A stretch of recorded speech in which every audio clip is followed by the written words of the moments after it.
The announcement arrived on a cold morning in early December, delivered not with warmth or festive spirit, but with the sterile boldness of an official HOA bulletin slipped neatly into every mailbox. The message spread through the community like an unexpected frost, chilling plans, dimming cheer, and triggering a quiet but unmistakable sense of disbelief among the residents. The HOA president, a woman known for her obsessive commitment to order and her disdain for anything she couldn't control, had issued a ban on all outdoor holiday decorations. Lights, inflatables, wreaths, garlands, ornaments, and even the smallest decorative figurines. For a neighborhood that prided itself on turning the entire cul-de-sac into a winter wonderland every December, the ban arrived like a proclamation against joy itself. Each year, families competed playfully for the brightest display, the most creative theme, or the most charming handmade decorations. The street was a well-loved stop for holiday visitors, drawing smiles from passing cars and even benefiting the local shops when tourists wandered the streets afterward. It was a tradition older than most of the residents' mortgages, woven into the fabric of the community with a sense of togetherness that carried through generations. And now, it was being stripped away with a single sheet of paper. The justification, listed in professional-sounding but hollow language, cited concerns about visual clutter, electric safety hazards, and seasonal disruptions to community ambience. Most of the residents suspected the truth. The HOA president disliked the decorations simply because they were festive, colorful, and wildly outside her preferred palette of muted beige uniformity. The ban was an assertion of power more than anything else, a reminder that at any moment her will could override decades of neighborly tradition. As homeowners read the notice, the reactions varied from stunned silence to quiet, simmering anger. Some attempted to brush it off at first, believing it to be temporary or negotiable, a misunderstanding that could be corrected with a polite conversation. Others paced their living rooms with clenched fists, mumbling under their breath as the weight of the ban sank in. A few elderly residents who had lived through countless Decembers here felt a sense of loss that went deeper than a mere rule. It felt like being told that the emotional landmarks of their lives were no longer welcome. Within hours, subtle movements unfolded across the neighborhood as residents emerged from their homes, gathering in small groups on sidewalks and driveways. There were no raised voices, no shouting, no open confrontation. Just tight-lipped expressions, exchanged glances, and the unmistakable unity of people wounded in the same way. Without speaking a word aloud, it became clear that none of them would let the tradition die so easily. Behind closed doors, households discussed their options. The HOA president was notoriously strict, but even she couldn't have expected the level of coordination that would soon unfold. Neighbors who barely interacted during the year suddenly became strategic partners. Emails began circulating through informal groups, outlining the injustice of the ban and the need to respond. Not with anger and not with chaos, but with a demonstration even the HOA board couldn't ignore. It wasn't about breaking rules outright. It was about showing the power of unity, subtlety, and creativity. One homeowner, a retired engineer, was the first to propose an idea that captured the imagination of the entire block. Instead of defying the rule visibly, he suggested following it so literally that the absurdity of the ban would become impossible to ignore. If the rule forbade visible decorations, then the residents would fill the neighborhood with the idea of decorations. Silent, symbolic gestures that adhered to the technical wording of the rule while still voicing their protest. It was the perfect blend of obedience and rebellion. Word spread quickly through digital messages and discreet conversations. Plans formed in secret group chats. Some households assigned themselves responsibilities, coordinating neighbors who were away for the holidays, designing unified symbols, determining the night when everything would be unveiled. It felt almost like preparing for a harmless heist, except instead of stealing items, they were reclaiming their shared identity. Throughout the week, the HOA president observed the quiet, assuming her authority had gone uncontested. She moved about the neighborhood with an air of triumph, unaware of the gathering momentum around her. Her greatest mistake was underestimating the very people she governed, the families, retirees, young couples, and longtime residents who found the ban not just unnecessary, but insulting. She believed they would accept the new rule without fuss, that their disappointment would fade. She didn't realize that what she had really done was unify the entire neighborhood in a cause greater than holiday lights. Inside the homes, preparations continued with a sense of anticipation. Attics were opened, boxes marked Christmas or holiday lights pulled down, not to retrieve decorations, but to repurpose them. Instead of hanging lights, families crafted outlines and silhouettes made from thin, nearly invisible materials. Instead of displaying wreaths, they plotted the placement of blank hooks and empty frames. Instead of inflating their usual whimsical figures, they brainstormed ways to create ghostly placeholders, shapes that hinted at what belonged there but were stripped of color and glow. Late at night, parents whispered plans in living rooms while children peeked around corners, sensing the excitement of something special brewing. Elderly neighbors who couldn't participate physically contributed memories, ideas, and encouragement. Teenagers, usually indifferent to HOA matters, became essential messengers and organizers, helping coordinate efforts across the block with their phones and social media savvy. By the time the chosen date arrived, the block buzzed with nervous energy. Cars moved in and out of driveways as residents finished their preparations under the cover of daylight. The HOA president, oblivious, spent the afternoon drafting an additional reminder about the decoration ban, eager to reinforce her power. She believed the community would need that reminder. She had no idea that she was hours away from facing a spectacle designed with precision and unity as evening settled. A soft dusk fell across the neighborhood. Residents stepped outside, exchanged quiet nods, and took their positions to bring their creation to life.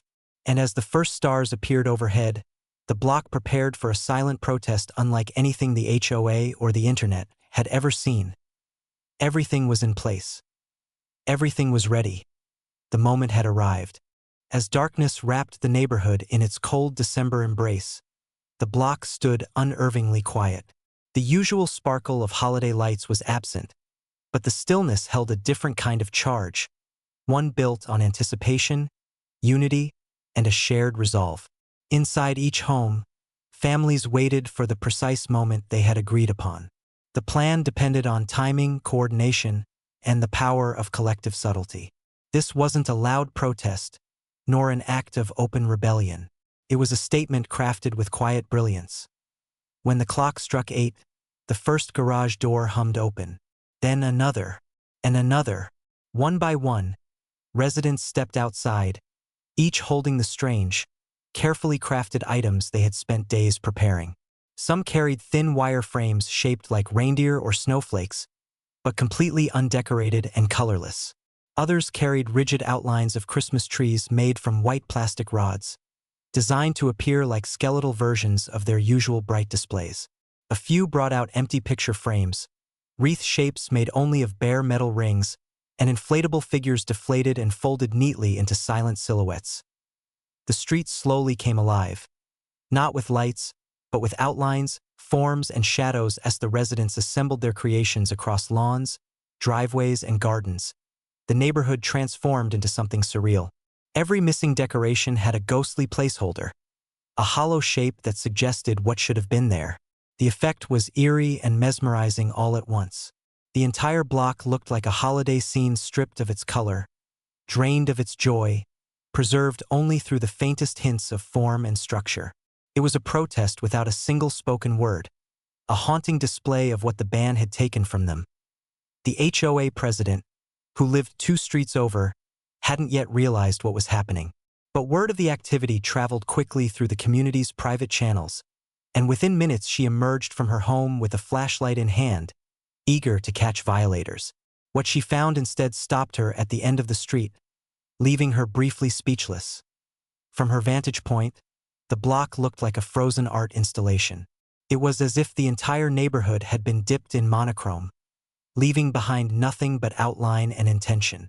Every house complied with the ban's literal wording. No lights, no color, no traditional decorations. Yet the message of resistance was unmistakable. The silent shapes called out her pettiness more clearly than any argument ever could. She advanced cautiously, inspecting each display. Technically, everything was legal. The outlines were not classified as decorations in the HOA rulebook. They emitted no light, contained no color, and violated no clause. But their presence mocked the ban with quiet elegance. They exposed the emptiness of the rule without breaking it. And the residents knew it. A few neighbors watched her from windows, their expressions unreadable in the dim. They had agreed not to interfere, not to approach, not even to acknowledge her presence. The protest depended on silence. The only sound was the faint crunch of her footsteps on frost-covered grass and the distant hum of winter air. Frustration radiated from her as she moved from lawn to lawn, realizing she had been outmaneuvered. She attempted to take photos, but her images captured nothing technically actionable. No lights, no ornaments, just shapes, strange, haunting shapes that amplified the absurdity of her leadership. By 9 o'clock, the spectacle had drawn attention from beyond the block. Teenagers began sharing pictures on social media, framing the installations as a form of artistic rebellion against an overreaching HOA. The images carried a unique charm. Rows of houses with vacant outlines of Santa sleighs, blank Christmas trees towering like skeletal guardians, and empty wreath frames hanging solemnly on doors. The hashtag created by one of the teens exploded across platforms before the residents even realized what was happening. Posts spread like wildfire, captioned with jokes, disbelief, admiration, and indignation. Some compared the display to a dystopian holiday movie. Others praised the neighborhood for standing together. News outlets, always hungry for bizarre human interest stories, took notice within hours. Reporters reached out for interviews, though the residents resisted responding just yet. The message needed no spokesperson. Inside the homes, families watched the unfolding attention through their devices, stunned by how quickly their protest had gone viral. The unity that had felt so local only hours earlier had now reached an audience far wider than they anticipated. But instead of excitement, what filled the homes was a quiet pride, a sense that their silent stand had spoken loudly enough. Meanwhile, the HOA president hurried home to prepare a new statement. Her fingers trembled slightly as she drafted it, not from fear, but from anger at losing control. She declared that the outlines undermined the spirit of the ban and fostered disharmony, insisting she had the authority to classify them as prohibited decorations retroactively. She intended to send the message first thing in the morning, believing that tightening the rules would regain her dominance. But as she finalized her message, she noticed the growing flood of online attention. Photos of the block filled her screen, shared by thousands. Comments poured in, most critical of the ban and baffled by the level of control she attempted to exert. Some called her the Grinch of the suburbs, while others accused her of abusing her HOA role. She quickly realized that any attempt to double down now would ignite further outrage, not just locally, but publicly. At the same time, several HOA board members began messaging each other privately. They feared the backlash, worried about reputational damage and the possibility of a majority vote to remove the president from her role. They had supported her leadership in the past, but now she had become a liability. The president stared at her screen, surrounded by the dim glow of her office lamp, feeling the weight of scrutiny from hundreds of thousands of strangers online. She had wanted control. Instead, she had ignited a movement she could no longer contain. Back on the block, the ghostly decorations stood silently through the night. Their hollow shapes cast gentle shadows under the faint moonlight, creating a dreamlike landscape that seemed to whisper the community's defiance. No one ventured outside. No one needed to. The display said everything. By midnight, cars had begun driving through the neighborhood, drawn by the viral posts. Visitors rolled by slowly, their headlights illuminating the skeletal forms. They moved silently, respectful of the quiet protest. Some even stepped out briefly to take photos, careful not to disturb a single piece. As the final hour of the night approached, the block remained united in its calm determination. The residents had crafted a protest so powerful that it had already reached far beyond their cul-de-sac. The ban that once felt suffocating had become the catalyst for a story that now belonged to the world. The stage was set for what would come next, a confrontation not of anger, but of undeniable public pressure. And the HOA president would soon realize that the community she attempted to control had found strength not in noise, but in silence. Morning arrived slowly, filtering through pale winter clouds and revealing the neighborhood still adorned in its hauntingly beautiful protest. The skeletal decorations cast long shadows across frost-covered lawns, transforming the block once more into an echo of what it should have been. A hollow celebration that made its absence louder than any festive light show ever could. Cars from curious visitors still lined the street, some arriving even before sunrise, eager to witness the now famous silent Christmas block. Residents watched from their windows, sipping warm mugs of coffee or tea, their faces showing a unique blend of exhaustion, pride, and curiosity about what the day would bring. The viral explosion had caught them by surprise, but the unity it forged made the uncertainty easier to bear. This was no longer just a protest against a rule. It had become a demonstration of community identity, one they never knew ran so deep until it was threatened. By 8 o'clock, reporters had gathered near the entrance of the block. They respected the unspoken boundary of the neighborhood itself, choosing to film from the sidewalk without disturbing the stillness. Drones hummed above carefully, capturing aerial shots that showcased the uniformity of the protest. The bare tree outlines, the framed emptiness of wreaths, the ghostly reindeer figures arranged with intentional restraint. The visuals were compelling in a way no decorated display could ever match. As the media presence grew, the HOA president scrambled to regain control. She rushed together a tense press statement intended to portray the ban as a harmless aesthetic decision. She insisted that her intentions were misunderstood and attempted to blame the residents for overreacting. But her effort quickly unraveled when reporters pressed for explanations about why such a long-held community tradition had been eliminated without a vote or consultation. Her tone faltered as she repeated vague phrases about consistency and order, failing to provide any meaningful justification. Behind the scenes, other HOA board members were communicating rapidly. They reviewed the online backlash, which had grown into a wave of criticism directed not only at the president but at the HOA itself. Many commenters shared their own HOA horror stories, creating a groundswell of support for the residents. Board members recognized that their reputations, and possibly even legal standing, were now at risk.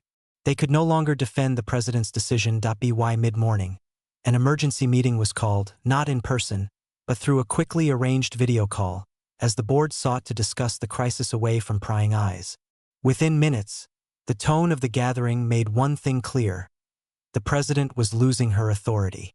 Board members questioned why the ban had been enacted so abruptly, why no resident input had been considered, and why she had attempted to double down rather than work collaboratively with the community. She argued back, insisting that allowing decorations was a slippery slope that could lead to chaos.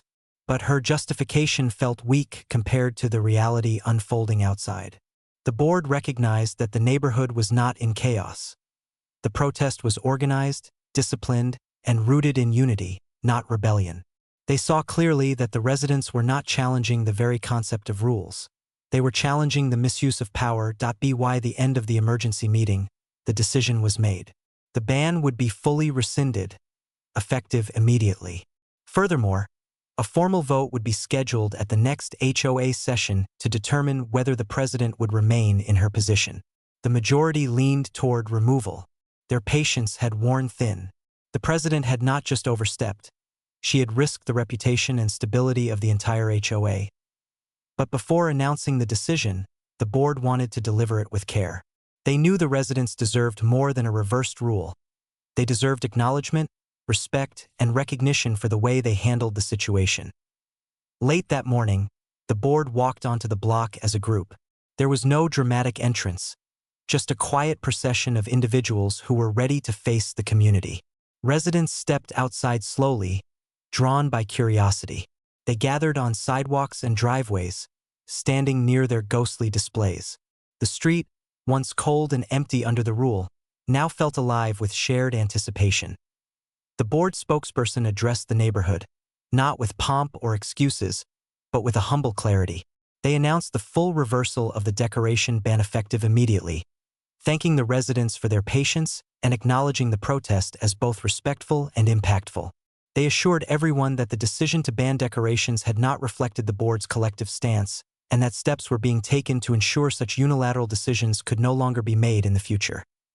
They also informed the residents that a vote would be held to determine new HOA leadership. While they did not explicitly name the president's position in jeopardy, the meaning was clear.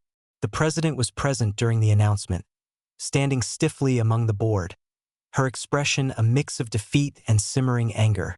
She said nothing as the board's message concluded. A profound silence hung in the air. Not the tense silence of a protest, but an emotional one, the kind that comes from relief, validation, and the collective understanding that something important had been restored. Then, slowly, the residents began to move.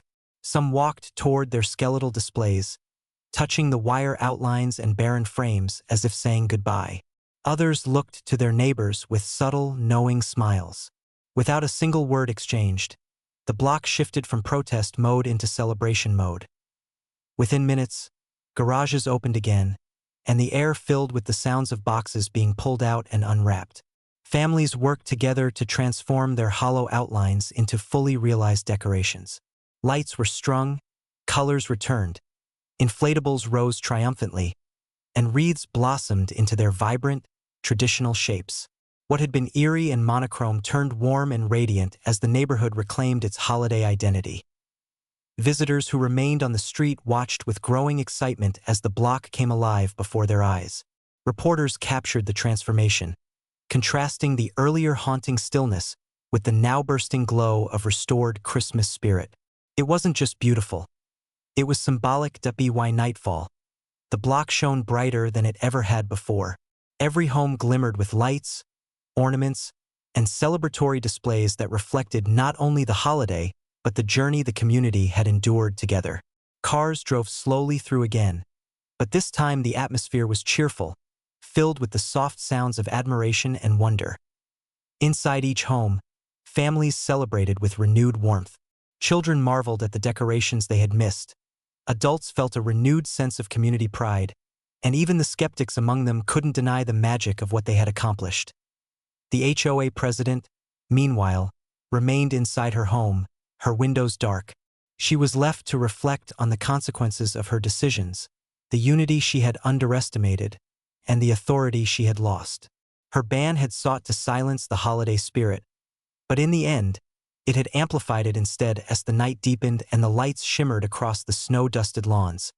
The block stood as a testament to what a neighborhood could achieve when united. The protest had begun as a response to a loss, but it ended as a story of reclaiming tradition, dignity, and the power of community. And every twinkling light was proof that even silence, when shared, could speak louder than any rule.